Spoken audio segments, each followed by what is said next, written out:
अस्सलामुअलैकुम वरहमतुल्लाहि वबरकातुहू। उम्मीद करता हूँ तमाम अब आप खैर आफ़ियत से होंगे। आज काफ़ी दिन के बाद आप लोगों के सामने हाज़िरी हुई है, क्योंकि कुछ ज़ाती मसरूफ़ियात की वजह से मैं वीडियो नहीं बना पा रहा। मैं जो उमरा के हवाले से लेटेस्ट जो ख़बरें हैं वो आप तक नहीं पहुँचा रहा था।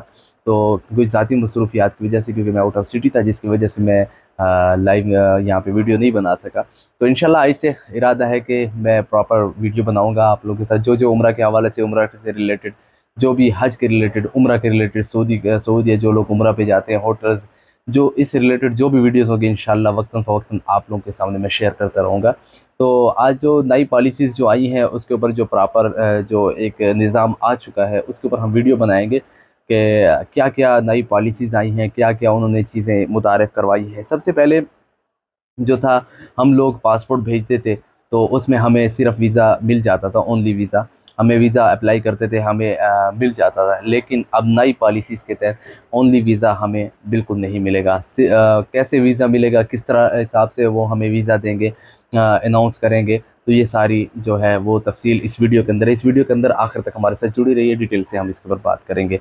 तो दूसरी बात ये है कि पहले हम 1-2 दिन के अंदर के लिए होटल की जो बुकिंग थी वो मिल जाती थी। फ़ॉर एग्ज़ाम्पल, ये जो लोग यहाँ पे वीज़ा लगवा के चले जाते हैं, वो कहते हैं हम वहाँ जाके अपने होटल खुद बुक करेंगे। वो वहाँ जाके होटल 1 दिन की, 2 दिन की वो बुकिंग ले लिया करते थे, वहाँ पे रहते थे खुद ही, फिर कहीं और जगह रह लिए।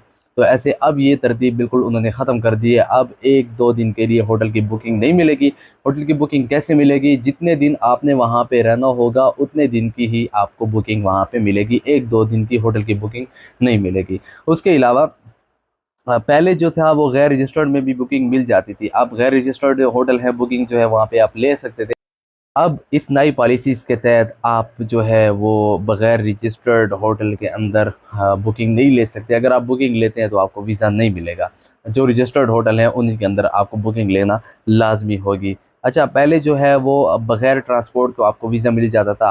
आपने ट्रांसपोर्ट बुक नहीं किया, आपने वीज़ा के लिए अप्लाई किया, आपको वीज़ा मिल गया। अब जो है पहले आप ट्रांसपोर्ट करेंगे, होटल बुक करेंगे, उसके बाद वीज़ा के लिए अप्लाई करेंगे, ठीक है? उसके पहले अगर आपका होटल नहीं बुक, अगर आपकी ट्रांसपोर्ट नहीं बुक, आपका शेड्यूल नहीं गया, आपको वीज़ा वहाँ पे नहीं मिलेगा, आप उम्रा के लिए नहीं जा सकते, ठीक है? उसके अलावा जो है पहले ग्रुप के बगैर सफ़र की इजाज़त होती थी। अब जो है ग्रुप के बगैर सफ़र करना जो है वो मना है। पहले जो है वो लोग सिंगल लोग भी उम्रा के लिए चले जाते थे। अब ये सारी पॉलिसीज़ उन्होंने ख़त्म कर दी। अब नई पॉलिसीज़ है कि आप सिर्फ़ उम्रा के लिए जाएँगे तो ग्रुप के साथ ही जाएँगे। पहले ग्रुप के बगैर जो है उम्रा करने की इजाज़त थी, अभी जो है ये उन्होंने जो है वो ख़त्म कर दी।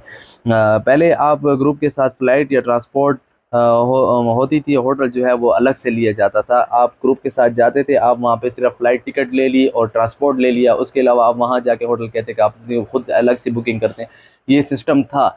लेकिन अब जो है आप पहले ट्रांसपोर्ट करेंगे, होटल बुकिंग करेंगे, उसके बाद आपको वीज़ा मिलेगा। उसके अलावा आपको इस चीज़ की इजाज़त वो लोग नहीं देंगे। पहले एक बंदे से लेकर 50 बंदों का वीज़ा रेट एक ही होता था। पहले जो मैंने पिछली वीडियो में बताया, वीज़ा के रेट बताए, सारी तफ़सील बताई, आप जाके देख सकते हैं। पहले अगर एक बंदा जाए या 50 बंदा जाए, वीज़ा रेट एक ही रेट के अंदर आपको सारे वीज़ा मिल जाते थे। लेकिन अब जो है इसके अंदर जो है हर किसी का कैटेगरी के हिसाब से होटल है, कितने बंदे जा रहे हैं, 3 बंदे जा रहे हैं तो उस हिसाब से वीज़ा रेट होगा, 4 जा रहे हैं उस हिसाब से ये सारा वीज़ा जो है उसी हिसाब से ही सारा आप लोगों को दिया जाएगा। ये सारी तफ़सील जो नई सारी पॉलिसीज़ आई हैं वो आपके साथ मैं शेयर कर रहा हूँ। ये सारी पॉलिसीज़ है। पहले बच्चे के वीज़ा में ट्रांसपोर्ट और होटल की कीमतें जमा नहीं की जाती थी, ठीक है? कोई बच्चा अगर जो उम्रे पे ले जाता था उसके लिए ट्रांसपोर्ट और होटल की बुकिंग ये कीमतें जमा नहीं की जाती, बगैर इनको सिर्फ वीज़ा की प्राइस और जो टिकट फ़्लाइट टिकट है वही आप उनसे लिया जाता था, वसूल किया जाता है। उसके अब बच्चे का वीज़ा बगैर ट्रांसपोर्ट होटल के जो है उसके साथ इशू होगा। पहले वो भी बच्चे का भी पूरा शेड्यूल देंगे कि इसने फ़लाँ दिन मक्का जाना है, फ़लाँ दिन मदीना जाना है। प्रॉपर शेड्यूल के तहत इनका जो है वो बच्चे का भी सारा ये प्रोसेस होगा। उसके अलावा बच्चे भी वैसे नहीं जा सके। पहले ज़ायरीन अपनी मर्ज़ी के मुताबिक मक्का मदीना में क़याम का जो है वो करते थे, क़याम रहते थे कि हमने इतने दिन मक्का रहते हैं, खुद ही बता दिया कि हमने फ़लाँ दिन मदीना जाते हैं। अब ये सारी चीज़ें ख़त्म हो गई। नई पॉलिसीज़ के तहत आप पहले से ही आप बताएँगे कि हमने किस दिन मक्का जाना है, कितने दिन रहना है, पहले से ही ट्रांसपोर्ट बुकिंग हो, सब चीज़ पहले से ही कर दिया। उसके अलावा आपको वीज़ा अलाउ नहीं किया जाएगा, ठीक है? पहले सिर्फ़ बुकिंग टिकट पर वीज़ा इशू हो जाता था। अब जो है ये भी ख़त्म हो चुका है। अब जो है सिर्फ अब वीज़ा इशू करने के लिए कंफर्म टिकट ज़रूरी है। आपको कंफर्म पहले टिकट लेना होगी कि आपने फ़लाँ तारीख को जाना है, तो उसके बाद आपको वीज़ा अलाउ किया जाएगा। उसके अलावा आपको वीज़ा जो है अलाउ नहीं है। अच्छा, पहले जब आप लोग चले जाते थे या जाने के बाद वहाँ वाउचर में आप खुद तब्दीली कर सकते थे कि हमने ये चीज़ तब्दील किया, सारी चीज़ें आप तब्दीलिंग हो सकती थी। चाहे आप होटल की तब्दीलिंग दूसरे होटल के भी, जैसे अगर इसमें ना रहे तो इसमें रह सकते। अब ये चीज़ नहीं है, आप एक ही होटल बुक करेंगे, उसी के अंदर रहेंगे।